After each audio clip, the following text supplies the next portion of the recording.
So, ito naman yung isa sa mga budgeted stairs namin.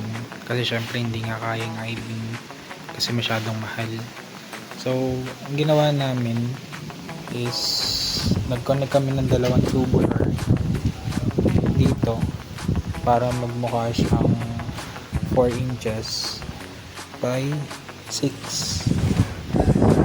Then, ganitong kataba yung nilagay naming flat bar.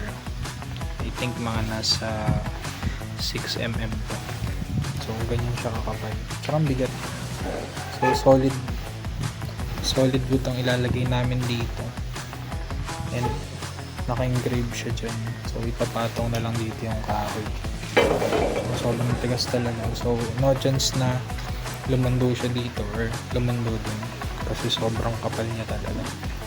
So, ito naman, kung makikita nyo, ganito kakapal yung ginamit namin tubular.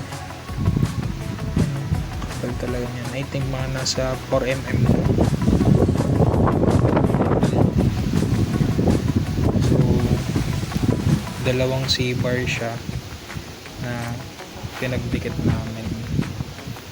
Kaya talagang sobrang tatag ng riser natin. Yan na nakakonect sa base na concrete. So, pagdating dito, nakakonect naman siya sa lintel beam or cantilever beam pala.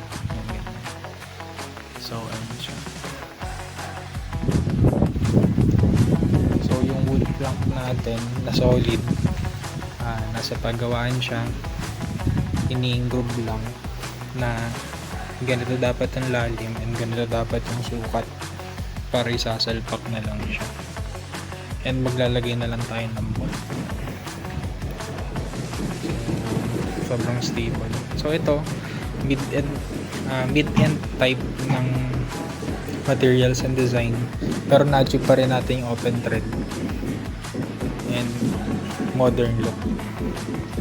So pag concrete kasing ginawa natin, masyado naman tataba ito, kakapal. So hindi babagay. So imbes na i-beam, ito yung ginamit nating materials, sabot kaya yung price, and na-achieve pa natin gusto nating design.